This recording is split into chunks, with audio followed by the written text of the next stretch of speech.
Dashing ಧ್ರುವ ಹೆಸರು famous ಆಗುತ್ತೆ ಅಂತಾನೆ ಹೇಳಿದ್ರು.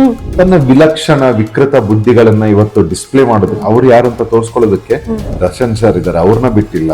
ನಾನು ಬುಲೆಟ್ ಪ್ರೂಫ್, ನಾನು ಸೋಲ್ತೀನಿ. And last but not the least, ನಿಮ್ಮನ್ನ ಆಚೆ ಇನ್ನೊಂದು ಹೆಸರಿಂದ ಗುರುತಿಸ್ತಾ ಇದ್ದಾರೆ, dark horse of the season. Dashing Dhruva ಅಂತ, ಜೈ ಮಹಾಕಾಳನ ಭಕ್ತ.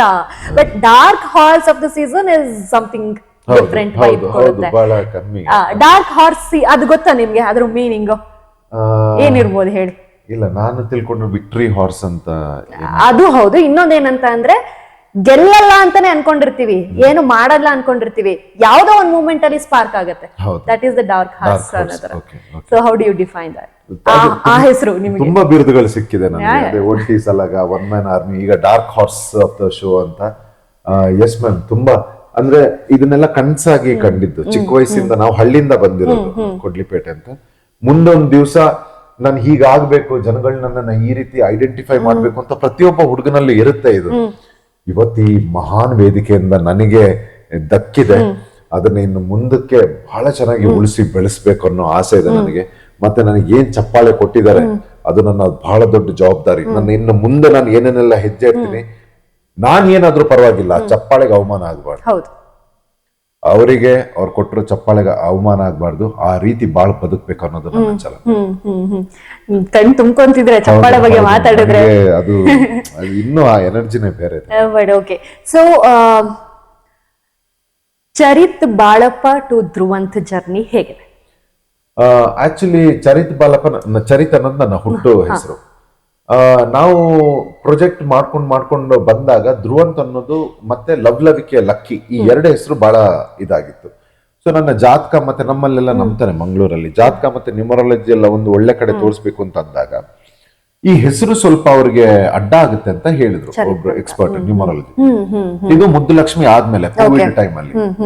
ಸೊ ಆಗ ನಾವು ಅವ್ರ ಹತ್ರ ಕೇಳಿದ್ವಿ, ಒಂದು ಒಳ್ಳೆ ಹೆಸರನ್ನ ಸಜೆಸ್ಟ್ ಮಾಡಿ, ನಿಮ್ಮ ಮನ್ಸಲ್ಲಿ ಯಾವ್ದಾದ್ರು ಇದೆಯಾ ಅಂತ ಕೇಳಿದ್ವಿ. ನಾನಂದ್ರೆ ನೋಡಿದ್ವಿ ಲಕ್ಕಿನ ಧ್ರುವಂತ ಅಂತ, ಮುದ್ದುಲಕ್ಷ್ಮಿ ಒಳ್ಳೆ ಧ್ರುವಂತ ಅಂತ ಹೇಳಿದಾಗ ಆ ಹೆಸರು ಅವ್ರು ಕ್ಯಾಲ್ಕುಲೇಟ್ ಮಾಡಿ ನೋಡಿದಾಗ ಅದಕ್ಕೆ ಕರೆಕ್ಟ್ ಬರುತ್ತೆ, ನಂಬರ್ 1 ಬರುತ್ತೆ. ಮತ್ತೆ ಅದ್ರದ್ದು ಅರ್ಥ ಕೂಡ ಚೆನ್ನಾಗಿದೆ, ಇದನ್ನ ಇಡೀ ಈ ಹೆಸರು ತೂಕ ಇದೆ, ಇದು ಹೆಸರು ಫೇಮಸ್ ಆಗುತ್ತೆ ಅಂತಾನೆ ಹೇಳಿದ್ರು. ಸೊ ಅದನ್ನೇ ಇಟ್ಕೊಳ್ತೀನಿ. ಅದು ಇನ್ನು ಲೀಗಲ್ ಪಾಸ್ಪೋರ್ಟ್ ಅಲ್ಲೆಲ್ಲ ಇನ್ನು ಆಗ್ಬೇಕು, ಆ ಪ್ರೋಸೆಸ್ ಅಲ್ಲೇ ಇದ್ದೆ. ಶೋ ಬರಕ್ಕಿಂತ ಮುಂಚೆ ಪೇಪರ್ ಅಲ್ಲಿ, ಇಂಗ್ಲಿಷ್ ಪೇಪರ್ ಎಲ್ಲ ಬಂದಾಗಿದೆ, ಆ ಪ್ರೋಸೆಸ್ ಅಲ್ಲಿ ಇದ್ದೆ. ನಾನು ಇಲ್ಲಿ ಬರ್ಬೇಕಿತ್ತು, ಮತ್ತೆ ಶೋಗೆ ಅದನ್ನೇ ಹೆಸರು ಕೊಟ್ವಿ. ಅದು ಇವತ್ತು ಬ್ರ್ಯಾಂಡ್ ಆಗಿ. ಸೊ ಎಲ್ಲೋ ಕೋಇನ್ಸಿಡೆನ್ಸ್ ಅದು. ಮತ್ತೆ ಬೇರೆಯವರೆಲ್ಲ ಬೇರೆ ರೀತಿ ಟರ್ನ್ ಮಾಡಕ್ ನೋಡಿದಾರೆ. ಅದು ಲಾಸ್ಟ್ ಆ ಇನ್ಸಿಡೆಂಟ್ ಹೆಂಗಾಗ್ಬಿಡುತ್ತೆ ಅಂತ ಅಂದ್ರೆ, ನಿಮ್ದೊಂದು ಲೈಫ್ ಅಲ್ಲಿ ಮೇಜರ್ ಇನ್ಸಿಡೆಂಟ್ ಆಗುತ್ತೆ, ಆ ಇನ್ಸಿಡೆಂಟ್ ಇಂದಾನೆ ಹೆಸರು ಬದಲಾಯಿಸ್ಕೊಂಡಿರೋದು ಅಂತ. ಆತರ ಮತ್ತೆ ಪರಿಚಯ ಆಗೋದ್ ಬೇಡ ಅನ್ನೋ ಕಾರಣಕ್ಕೆ ಹೆಸರು ಬದಲಾಯಿಸ್ಕೊಂಡು ಬಿಗ್ ಬಾಸ್ ಮನೆಗೆ ಬಂದಿದ್ದಾರೆ. ಇಲ್ಲ, ಇದು ಕಾರಣ, ಇದು ಆಕ್ಚುಲ್ ಕಾರಣ. ಸೊ ಇದನ್ನ ಬಿಟ್ಟು ಬೇರೆ ಯಾವ್ದು ಕಾರಣಗಳಿಲ್ಲ. ಮತ್ತೆ ಈ ಕೆಳಗಡೆ ಹಾಕೋರು ಅವ್ರು ಯಾವ್ದ್ರ ಮೇಲೇನೂ ಬರ್ತಾರೆ. ಅವರು ಈಗ ಒಬ್ಬರನ್ನ ಅಪ್ರಿಶಿಯೇಟ್ ಮಾಡೋ ಬರ್ದಲ್ಲಿ ಇನ್ನೊಬ್ಬರನ್ನ ಕಂಡಮ್ ಮಾಡೋದ್ರಲ್ಲಿ ಅವ್ರು ಏನ್ ಬೇಕಾದ್ರೂ ಕಟ್ತಾರೆ. ಇವತ್ತು ಸೋಷಿಯಲ್ ಮೀಡಿಯಾ, ಅದಕ್ಕೇನು ಖರ್ಚಾಗಲ್ಲ. ಇಂಟರ್ನೆಟ್ ಈಗ ಬಹಳ ಕಮ್ಮಿಲ್ ಸಿಗುತ್ತೆ, ಟೈಪ್ ಮಾಡೋದು. ತನ್ನ ವಿಲಕ್ಷಣ ವಿಕೃತ ಬುದ್ಧಿಗಳನ್ನ ಇವತ್ತು ಡಿಸ್ಪ್ಲೇ ಮಾಡೋದು, ಅವ್ರು ಯಾರು ಅಂತ ತೋರ್ಸ್ಕೊಳ್ಳೋದಕ್ಕೆ ಅದೇನು ಜಾಸ್ತಿ ಕಷ್ಟ ಅಲ್ಲ, ತೋರಿಸ್ಕೊಳ್ತಾರೆ, ನಾನಾ ರೀತಿಲಿ ಬರ್ತಾರೆ. ಸಾಕ್ಷಾತ್ ಕೃಷ್ಣ ಪರಮಾತ್ಮನನ್ನ ಬಿಟ್ಟಿಲ್ಲ, ಮೋದಿ ಅವ್ರನ್ನ ಬಿಡಲ್ಲ, ನಮ್ಮ ಗ್ರೇಟ್ ದರ್ಶನ್ ಸರ್, ನಮ್ಮ ಏನು ದರ್ಶನ್ ಸರ್ ಇದಾರೆ ಅವ್ರನ್ನ ಬಿಟ್ಟಿಲ್ಲ, ಸರ್ನ ಬಿಡಲ್ಲ, ಕಿಚ್ಚ ಸರ್ನೇ ಬಿಡಲ್ಲ, ದೊಡ್ಡ ದೊಡ್ಡ ಪೊಲಿಟಿಷಿಯನ್ಸ್ ಗಳನ್ನ ಬಿಡಲ್ಲ. ನಾವ್ ಯಾವ ಲೆಕ್ಕ ಮ್ಯಾಮ್? ಸೊ ಹಿಂಗ ಆಗ್ತದೆ ಅಂತಂದ್ರೆ ನಾವೆಲ್ಲೋ ಏನೋ ಒಂದು ಒಳ್ಳೆ ಕೆಲಸ ಮಾಡ್ತಾ ಇದೀವಿ, ಅದು ಬೇರೆ ಕಡೆ ಬರ್ನ್ ಆಗ್ತದೆ ಅಂತ ಲೆಕ್ಕ ಅಲ್ವಾ? ಇದೆಲ್ಲ ಆದಾಗ್ಲೇ ನಮಗೆ ತೂಕ, ಕ್ರಿಟಿಕ್ಸ್ ಬರ್ಬೇಕು, ಆಗ್ಲೇ ನಾವೇನೋ ಮಾಡ್ತಾ ಇದೀವಿ, ಅದು ತೂಕ ಬರುತ್ತೆ. ಬಟ್ ಧ್ರುವಂತ್ ಅವ್ರಿಗೆ ಒಂದು ಭಯ ಇತ್ತು, ಎಲ್ಲಿ ಸ್ವಲ್ಪ ಇನ್ಸಿಡೆಂಟ್ಸ್ ಎಲ್ಲ ಇಟ್ಕೊಂಡು ಬೇರೆ ಬೇರೆ ತರ ಪೋಟ್ರೆ ಆಗುತ್ತೆ ಅಂದ್ರೆ ಸೋಷಿಯಲ್ ಮೀಡಿಯಾ ನೀವೇ ಹೇಳ್ದ ಹಾಗೆ ಎಲ್ಲಿ ನೆಗೆಟಿವ್ ನರೇಟಿವ್ ಸೆಟ್ ಆಗುತ್ತೆ ಅನ್ನೋ ಭಯ ಇತ್ತು. ಬಟ್ ಈಗ ಆಚೆ ಬಂದ ಮೇಲೆ ವ್ಯಕ್ತಿತ್ವನ ಇಷ್ಟಪಟ್ಟಿದ್ದಾರೆ, ಹೇಗ ಅನ್ನಿಸ್ತಾ ಇದೆ? ಆಕ್ಚುಲಿ ನನಗ್ ಭಯ ಇರ್ಲಿಲ್ಲ, ನಾನು ಏನ್ ಬೇಕಾದ್ರೂ ಫೇಸ್ ಮಾಡ್ತೀನಿ. ನನ್ನ ತಂದೆ ತಾಯಿ ನನ್ನ ಬೆಳೆಸಿರೋ ರೀತಿನೇ ಬೇರೆ. I am differently built ma'am, I am bullet proof. ನನಗೆ ಭಯ ಆಗ್ತಾ ಇದ್ದದ್ದು ಡ್ಯಾಡಿ ಮಮ್ಮಿ. ಯಾಕಂದ್ರೆ ಒಂದೊಂದ್ಸರ್ತಿ ನಾವು ಮಾಡೋ ಕೆಲವು ಕೆಟ್ಟ ಡಿಸಿಷನ್ಸ್ ಅಥವಾ ನಾವು ಮಾಡೋ ಕೆಲವು ಕೆಟ್ಟ ಸಾಹಸಗಳು ನಮ್ಮನ್ನ ಪ್ರೀತಿಸೋರ್ನ ತಾಗುತ್ತೆ, ಆ ಗುಂಡು ಅವ್ರಿಗೆ ಬೀಳುತ್ತೆ. ಅದು ನಮ್ಗೆ ಈ ಇನ್ಸಿಡೆಂಟ್ಗಿಂತ ನಾವು ಇಷ್ಟಪಟ್ಟಿರೋರ್ಗಾಗತ್ತಲ್ಲ ಗಾಯ, ಅದು ತುಂಬಾ ನೋವಾಗುತ್ತೆ. ಹಾಗಾಗಿ ಒಂದೊಂದ್ಸರ್ತಿ ನಮ್ಮ ಆಯುಧನ ನಾವು ಕೆಳಗಡೆ ಇಡ್ತೀವಿ, ಬೇಡ. ಯಾಕಂದ್ರೆ ನಾವು ಆ ಯುದ್ಧನ ಗೆದ್ದು ನಮ್ಮವ್ರಿಗೆ ನೋವಾಗಿದೆ ಅಂತಂದ್ರೆ ಆಗುತ್ತೆ ಅಂತಂದ್ರೆ ಆ ಯುದ್ಧನೇ ಬೇಡ ನನಗೆ. ನಾನು ಸೋಲ್ತೀನಿ. ನಮ್ಮವ್ರು ಖುಷಿಯಾಗಿರ್ತಾರೆ. ಕೆಲವು ಯುದ್ಧನ ನಾವು ಸೋತು ನಮ್ಮವ್ರು ಖುಷಿಯಾಗಿರ್ತಾರ, ಓಕೆ ಅಂತ. ಇದು ಮಾತ್ರ ಇದ್ದಿದ್ದು ನಮ್ಮ ತಲೆಯಲ್ಲಿ. ಯಾವಾಗ ನನ್ನ ಪಿತಾಮಹ ನಿನ್ನ ಹಠ ಗೊತ್ತು ಆಡು ಅಂತ ಅಂದ್ರು, ಅವತ್ತು ನಾವು ನಮ್ಮ ವ್ಯಕ್ತಿತ್ವನ ತೋರಿಸಿದ್ವಿ. ಆಮೇಲಿಂದ ಹಿಂದೆ ತಿರುಗಿ ನೋಡ್ಲೇ ಇಲ್ಲ. ಇದನ್ನೆಲ್ಲ ಮ್ಯಾಮ್ 10 ವರ್ಷದಿಂದ ನೋಡ್ಕೊಂಡು ಬರ್ತಾ ಇದೀವಿ. ಈಗೇನ್ ನಾವು ಶೇಖರ್. ಬಟ್ ಧ್ರುವಂತನ ವ್ಯಕ್ತಿತ್ವ ಬಹಳಷ್ಟು ಜನ ಮೆಚ್ಕೊಂಡಿದ್ದಾರೆ. ಒನ್ ಮ್ಯಾನ್ ಆರ್ಮಿ, ಒಂಟಿ ಸಲಗ, ಡಾರ್ಕ್ ಹಾರ್ಸ್, ಜೈ ಮಹಾಕಾಳನ ಭಕ್ತ, ಡ್ಯಾಶಿಂಗ್ ಧ್ರುವ್. Wow, what ಹ್ಯಾಶ್ಟ್ಯಾಗ್ಸ್. ಇಷ್ಟು ಕ್ರೆಡಿಟ್ಸ್ 10 ವರ್ಷದಲ್ಲೂ ಸಿಕ್ಕಿರ್ಲಿಲ್ಲ, ಬಟ್ ಈಗ ಗಾಟ್ ಇಟ್ ಇನ್ ಒನ್ಸ್. ಬಹುಶಃ ಯಾವ್ದಾದ್ರು ಈಗ ಏನು ಡೆಬ್ಯೂ ಸಿನಿಮಾ ಮಾಡ್ತಾ ಇದಾರೆ ಹೀರೋಗಳು, ಅವ್ರಿಗೂ ಸಿಕ್ಕಿಲ್ಲ ಅನ್ಸುತ್ತೆ ಇದೆಲ್ಲ. I am very happy ma'am. Sir, ಈ ಫಾಲೋವರ್ಸ್ ಬಗ್ಗೆನೂ ಒಂದಷ್ಟು ಟಾಕ್ಸ್ ನಡೆಯುತ್ತೆ ಸರ್. ಈಗ ಗಿಲ್ಲಿ ಅವರು ಸುಮಾರು ಒಂದು 100K ಫಾಲೋವರ್ಸ್ ಇದ್ದಾಗೇನೋ ಒಳಗ್ ಹೋಗ್ತಾರೆ ಅಂತ ಅನ್ಸುತ್ತೆ. ನನಗೂ ಅದ್ ಸರಿಯಾಗಿ ಗೊತ್ತಿಲ್ಲ, ಇಫ್ ಅದು ತಪ್ಪಾಗಿದೆ ಕ್ಷಮೆ ಇರ್ಲಿ. ಬಟ್ ಆ ಕಮ್ಮಿ ಫಾಲೋವರ್ಸ್ ಇದ್ದಾಗ ಒಳಗ್ ಹೋಗ್ತಾರೆ. ಬರುವಾಗ ಅವ್ರಿಗೆ 1.8 1.5 ವರ್ಗೂ, ಇವಾಗ ಮಿಲಿಯನ್ ಹೇಳ್ತಾ ಇದೀನಿ ನಾನು, ಫಾಲೋವರ್ಸ್ ಬಿಲ್ಡ್ ಆಗ್ತಾರೆ. ಬಿಗ್ ಬಾಸ್ ಕಂಟೆಸ್ಟೆಂಟ್ಸ್ ಗಳಲ್ಲಿ ನಿಮ್ಮದು ಕಮ್ಮಿ ಫಾಲೋವರ್ಸ್, ಸದ್ಯದ ಒಂದು ಕಂಟೆಸ್ಟೆಂಟ್ಸ್ ಗಳಲ್ಲಿ ಹೋಲಿಸ್ಕೊಂಡ್ರೆ. ಸೊ ಆ ಟಾಕ್ಸ್ ಬಗ್ಗೆ ಏನು? ನಾನು ಆಕ್ಚುಲಿ ಸೋಷಿಯಲ್ ಮೀಡಿಯಾ ಮತ್ತೆ ಇದ್ರ ಬಗ್ಗೆ ಜಾಸ್ತಿ ಇದು ನಂಬ್ಕೊಂಡಿಲ್ಲ. ಅಂಡ್ ಕಿಚ್ಚ ಸರ್ ಕೂಡ ಅಷ್ಟೇ. ನಾವು ಏನ್ ಮೇಲೆ ಟ್ಯಾಲೆಂಟ್ ಮೇಲೆ ಮಾತ್ರ, ಪ್ರತಿಭೆಗಳ ಇದ್ರ ಮೇಲೆ. ನಾನು I am not A social media person. ನೀವು ನೋಡಿರ್ಬೋದು, PR ಇಲ್ದೆ ಹೋಗಿರೋ ನಾನು. ಹೌದು, ಇದ್ರಲ್ಲಿ ನೀವು ಅರ್ಥ ಮಾಡ್ಕೊಳ್ಬಹುದು ಸೋಷಿಯಲ್ ಮೀಡಿಯಾ ಬಗ್ಗೆ ನನಗೆ ಎಷ್ಟು ಒಲವಿದೆ. PR ಇಲ್ದಿರೋ ಹೋಗಿರೋ ನಾನು, ಯಾವುದೇ ಪ್ರಮೋಷನಲ್. ಯಾಕಂದ್ರೆ ನನ್ನ ರಿಯಲ್ ಏನಿದೆ ಅದು ಹೋಗ್ಬೇಕು. ಇವತ್ತು ಹೋಗಿದೆ, ಅದು ನನಗೆ ಅದ್ರ ಬಗ್ಗೆ ಖುಷಿ ಇದೆ. ಇವತ್ತು ಎಲ್ಲಿಂದ ಎಲ್ಲಿಗೆ ಬಂತು? Organic. That is called organic thing. ಇದಾಗಬೇಕು. ಸುಮ್ನೆ PR ಗಳಿಂದ ಆ ಕಡೆಯಿಂದ ಈ ಕಡೆಯಿಂದ ಮಾಡಿಸ್ಕೊಂಡು ಐ ಡೋಂಟ್ ಬಿಲೀವ್ ಇಟ್. ನಾನು ನನ್ನ ಬಗ್ಗೆ ಮಾತಾಡ್ತೀನಿ.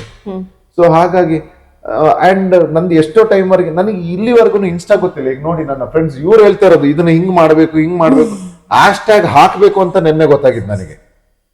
ನಿನ್ನೆ ಹೇಳ್ತಾ ಇದಾರೆ, ನೀನೇನು ಹಿಂಗೆ ಪೋಸ್ಟ್ ಮಾಡ್ತಾ ಇದೀಯ, ಹ್ಯಾಶ್ಟ್ಯಾಗ್ ಹಾಕು ಅಂತ. ನನಗೆ ನಿನ್ನೆ ಗೊತ್ತಾಗಿದ್ದು. ಬಿಕಾಸ್ ನಾವು ಕೆಲಸ ಮಾಡ್ಕೊಂಡೆ ಬಂದಿದ್ದು ಮ್ಯಾಮ್ ಈ ಸೋಷಿಯಲ್ ಮೀಡಿಯಾ.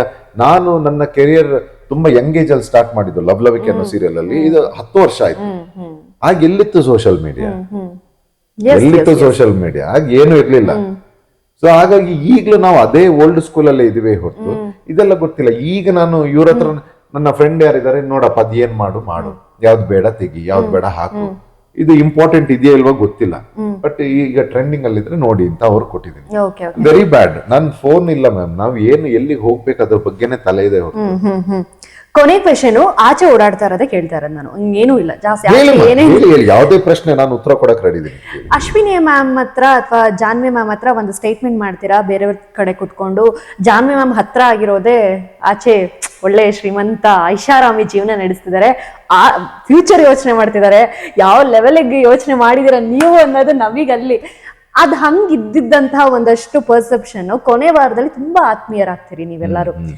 ಇಲ್ಲ ಆಚೆ ಏನ್ ಬರುತ್ತೆ ಈಗ? ಧ್ರುವಂತ ಏನಕ್ಕಾಗಿರೋದು ಕ್ಲೋಸು? ಅದೇ ಆಸ್ತಿ ಮ್ಯಾಟ್ರಿಗಲ್ವಾ, ಅಥವಾ ಅದೇ ಐಷಾರಾಮಿ ಜೀವನ ಇದ್ ಮಾಡಕ್ಕಲ್ವಾ ಅನ್ನೋ ತರದ್ ಒಂದಷ್ಟು ನರೇಟಿವ್ ಸೆಟ್ ಆಗತ್ತೆ. ಸೊ ಇದಕ್ಕೆ ಏನ್ ಮಾತಾಡ್ತೀರಾ ಅಂತ? ಇದಕ್ಕೆ ಫಸ್ಟ್ ಅದು ನಂದೊಂದು ಇದೆ ಆ ಮನೆಯಲ್ಲಿ. ಅದು ಆಟಕ್ಕೆ ಸೀಮಿತವಾಗಿ ಆ ಕಡೆಯಿಂದ ಬಂದಾಗ ಈ ಕಡೆಯಿಂದ ನಾವು ಕೊಡ್ತೀವಿ. ಒಬ್ರು ಎಷ್ಟೋ ಟೈಮ್ ಅದನ್ನ ಅವ್ರಿಗೆ ಹೇಳ್ತಾ ಇರ್ತಾರೆ, ಜಾನ್ವಿ ಅವರು ತುಂಬಾ ಅಟ್ಯಾಚ್ ಆಗ್ತಿದ್ದೀರಾ ಅಶ್ವಿನಿ ಅವ್ರಿಗೆ, ತುಂಬಾ ಏನೇನ್ ಕಾರಣಗಳಿರ್ಬೇಕು, ನಾನಾ ಕಾರಣಗಳು ಬರುತ್ತೆ.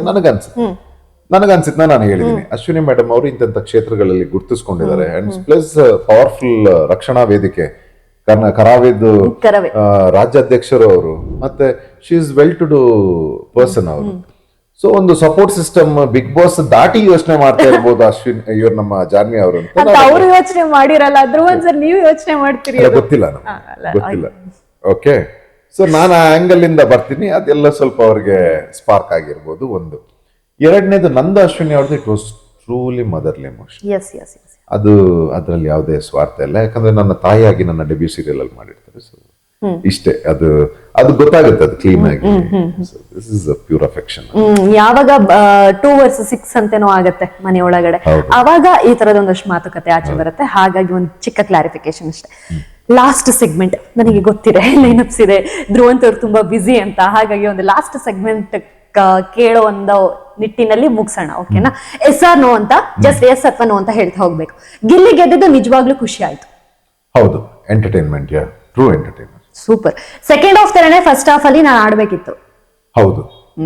S okay. Rakshita runner up ಆಗಿದ್ದು ಶಾಕ್ ಆಯ್ತು. ಎಸ್. ಯಾಕೆ? ಅಶ್ವಿನಿ ಅವ್ರು ಚೆನ್ನಾಗಿ ಆಟ ಆಡಿದ್ರು. So you expecting there like Ashwini ಅವ್ರು ಇರ್ತಾರೆ? ಹೌದು ಹೌದು ಹೌದು. ಅಶ್ವಿನಿ ಅವರ ಒಂದು ಜರ್ನಿ ನೀವು ಕೌಂಟ್ ಮಾಡಿದ್ರೆ I guess she was little promising ಅಂತ ಅನ್ಸುತ್ತೆ. ಚಲೋ. ಅಶ್ವಿನಿ ಮ್ಯಾಮ್ ಜೊತೆ ಇದ್ದಿದ್ದು ಸ್ಟ್ರಾಟಜಿ ಯಾರ್ದು? ನಿಮ್ದು? ನೋ ನೋ ಇಲ್ಲ. ಈಗ ತಾನೇ ಪ್ಯೂರ್ಲಿ ಮದರ್ ವೈಬ್ ಅಂತ ಹೇಳಿದ್ರಿ ನೀವು ಅವ್ರನ್ನ. ಹೌದು. ಓಕೆ. ಧ್ರುವನ್ಗೂ ಬಿಗ್ ಬಾಸ್ ಮನೆ ಹುಡುಗಿರ್ಗೂ ಆಗ್ ಬರ್ತಿರ್ಲಿಲ್ಲ, ಬರಲ್ಲ. ಟ್ರೂ. ಓಕೆ. ಮಲ್ಲಮ್ಮ ಜೊತೆ ಇದ್ದಿದ್ದು ಏನು ಯೂಸ್ ಆಗ್ತಿಲ್ಲ ಅಂತ ಅವರ ಎಲಿಮಿನೇಷನ್ ಆದ್ಮೇಲೆ ಓಪನ್ ಅಪ್ ಆದ್ರೆ? ಅದಕ್ಕೂ ಸಂಬಂಧನೇ ಇಲ್ಲ. ಇಟ್ ವಾಸ್ ಪ್ಯೂರ್ ಅಫೆಕ್ಷನ್ ಅವ್ರ ಮೇಲೆ. ಓಕೆ. ಬಿಗ್ ಬಾಸ್ ಕ್ವಿಟ್ ಮಾಡ್ತೀನಿ ಅಂದಿದ್ರ ಬಗ್ಗೆ ಈಗ ರಿಗ್ರೆಟ್ ಆಗಿದೆ? ಹೌದು. ಓಕೆ. ಬಿಗ್ ಬಾಸ್ಗೆ ಮುಂಚೆನೆ ಹೋಗ್ಬೇಕಿತ್ತು ಅನಿಸ್ತು. ಎಸ್. ಯಾಕೆ? ಈ ವೇದಿಕೆ ಎಷ್ಟು ಪವರ್ಫುಲ್ ಇದೆ ಅಂತ ನನಗೆ ಗೊತ್ತಿಲ್ಲ. Super super sir. Next, Rakshita ಜೊತೆ ಧ್ರುವಂತ್ ಇನ್ನೊಂದು ಶೋ ಮಾಡ್ತಾರಂತೆ, ಇಷ್ಟರಲ್ಲೇ? ಗೊತ್ತಿಲ್ಲ. ಒಳ್ಳೆ ಪೇಮೆಂಟ್ ಸಿಕ್ಕಿದ್ರೆ ಖಂಡಿತವಾಗ್ಲೂ ಕಣ್ಣು ಮುಚ್ಕೊಂಡು ಮಾಡ್ತೀನಿ. ರಕ್ಷಿತಾ ಅವ್ರ ಜೊತೆ. ವಾವ್, ನಾವತ್ತು ಕಾಯ್ತಾ ಇದೀವಿ ಮತ್ತೆ ಒಂದೇ ಸ್ಕ್ರೀನ್ ಸರ್. ಏನಿಲ್ಲ, ಒಂದ್ ಸುಮ್ನೆ ಚಿಕ್ಕದಾಗ ಕೇಳ್ತೀನಿ, ಆ ಇನ್ವಿಟೇಷನ್ ಒಂದ್ಸಲ ಮಾಡ್ತೀರಾ ಸರ್ ರಕ್ಷಿತಾ ಅವ್ರದ್ದು? ಸುಮ್ನೆ ಹೆಂಗ್ ಅನ್ಸುತ್ತ ಹಂಗೆ, ನಿಮ್ಗೆ ಹೆಂಗ್ ಬರುತ್ ನೋಡೋಣ. ಈಗ ನಾನ್ ಜಗಳಾಡ್ತೀನಿ, ಎಂತ ನೀವು ಹಿಂಗೆ ಮಾಡ್ತೀರಾ? ಒಂದು ಮಿನಿಟ್ ಎಂತ ಗೊತ್ತಂತ, ನಿಮ್ಮ ನಾಟಕ, ನಿಮ್ಮ ವ್ಯಕ್ತಿತ್ವನೇ ಸರಿ ಇಲ್ಲ. ಓಕೆ. ಏನ್ ಗೊತ್ತಾ, ನಾಮಿನೇಷನ್ ಅಲ್ಲಿ ಏನು ಲಾಸ್ಟ್ ನಾಮಿನೇಷನ್ ವೈರಲ್ ಆಗತ್ತದು. ಅವರು ಯಾರು ನಾನ್ ಕೇಳ್ಬೇಕಿತ್ತು, ಅವ್ರು ಯಾರು? ನಿಮಗ್ ನಾಚಿಕೆ ಇಲ್ಲ. ನಿಮ್ಗೆ ಯಾರು ರೈಟ್ಸ್ ಕೊಟ್ಟಿದ್ದು? ಅವರು ಯಾರು? ಈಗ ಇಂಟರ್ವ್ಯೂನಲ್ಲಿ ರಿವೀಲ್ ಮಾಡ್ತಾರೆ ಯಾರು ಅಧಿಕಾರ ಕೊಟ್ಟದ್ದು ಅಂತ. ರಕ್ಷಿತ್ ಅವರೇ, ನೀವು ನೋಡ್ತಾ ಇದಾರೆ ಯಾರು ಅಂತ ಈಗ ಹೇಳ್ತಾ ಇದಾರೆ. ಅದು ಬೇರೆ ಯಾರು ಇಲ್ಲ, ನನ್ನ ಜಯ ಮಹಾಕಾಲ್.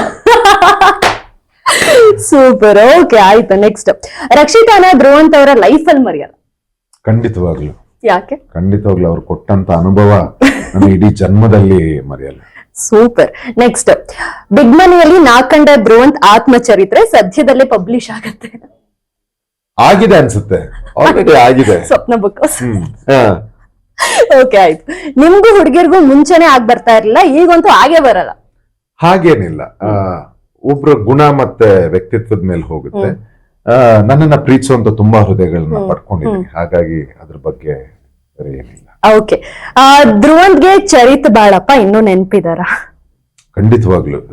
ಧ್ರುವಂತ್ ಚರಿತಿಂದನೇ ಆಗಿದ್ದಲ್ವಾ, ಸೊ ಅಡಿಪಾಯನೇ ಅವರಾಗಿದ್ರು ಚರಿತ್. ಸೊ ಈಗ ಚರಿತ್ ಧ್ರುವಂತ್ ಆಗಿ ಬಂದಿದ್ದಾರೆ.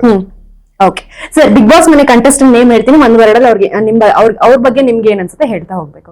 ಕರಿಬಸಪ್ಪ ಅವರು hard working, Amit intelligent, Ashwini SN fire brand, humble. Okay. Manju Bhashini ma'am, ಮದಲಿ. ಮಲ್ಲಮ್ಮ ಅವರು ಎಮೋಷನಲ್, ಕಾಕ್ರೋಚ್ ಸುಧೀರ್ ಅವರು ಫೈರ್, ಚಂದ್ರಪ್ರಭಾ ಅವರು ಎಮೋಷನಲ್, ಜಾನ್ವಿ ಅವರು entertainer, okay. Risha Gowda, confused, Suraj, observer, Abhishek, humble, Spandana ಅವರು ಅಡಾರಬಲ್, ಕ್ಯೂಟ್. ಓಕೆ. ಧನುಷ್ ಅವರು, sorry, Spandana bubbly. Okay. Dhanush ಅವರು ಸ್ಮಾರ್ಟ್, ರಘು ಅವರು hard working, discipline. Okay. Ashwini Gowda, firebrand, Kavya wise. Okay. Rashika Shetty, sportive.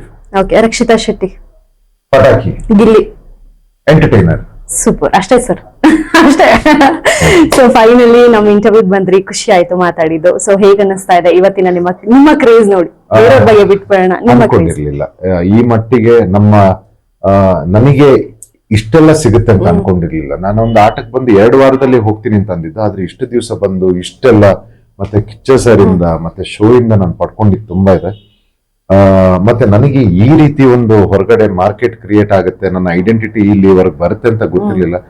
ತುಂಬಾ ಖುಷಿ ಇದೆ ಮ್ಯಾಮ್, ನನಗೆ ಅದ್ರ ಬಗ್ಗೆ ಬಹಳ ಸಾರ್ಥಕತೆ ಮನೋಭಾವ ಇದೆ. Thank you.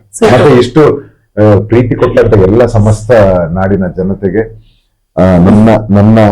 ನನ್ನ ಈ ಜೀವದಲ್ಲಿ ಉಸಿರಿರೋವರೆಗೂ ನಾನು ಚಿರಋಣಿ ಆಗಿರ್ತೀನಿ. Thank you. Thank you so much sir, ಖುಷಿ ಆಯ್ತು ನಿಮ್ಮೊಟ್ಟಿಗೆ ಮಾತಾಡಿ. ಆಲ್ ದ ಬೆಸ್ಟ್, ನೆಕ್ಸ್ಟ್ ಒಳ್ಳೊಳ್ಳೆ ಪ್ರಾಜೆಕ್ಟ್ಸ್ ಮಾಡಿ ಇನ್ನೂ ಎತ್ತರಕ್ಕೆ ಬೆಳೀರಿ. ಹೇಳ್ತಾ ಇದ್ರಿ ಚಪ್ಪಾಳೆಗೆ ಒಂದು ಜಸ್ಟಿಫಿಕೇಶನ್ ಕೊಡ್ಬೇಕು ಮುಂದಿನ ದಿನಗಳಲ್ಲಿ ಅಂತ, ಅದ್ ನಡೀಲಿ. All the very best. Thank you thank you so much sir, thank you sir. ನೋಡಿದ್ರಲ್ಲ, ಇದಿಷ್ಟು dashing Dhruvanth, dark horse of the season, ಆಮೇಲೆ ಜೈ ಮಹಾಕಾಳನ ಭಕ್ತ ಅವರ ಮಾತಾಗಿತ್ತು. ಮತ್ತೆ ಸಿಗೋಣ, ಅಲ್ಲಿವರೆಗೂ ನೋಡ್ತಾ ಇರಿ MSN Talks.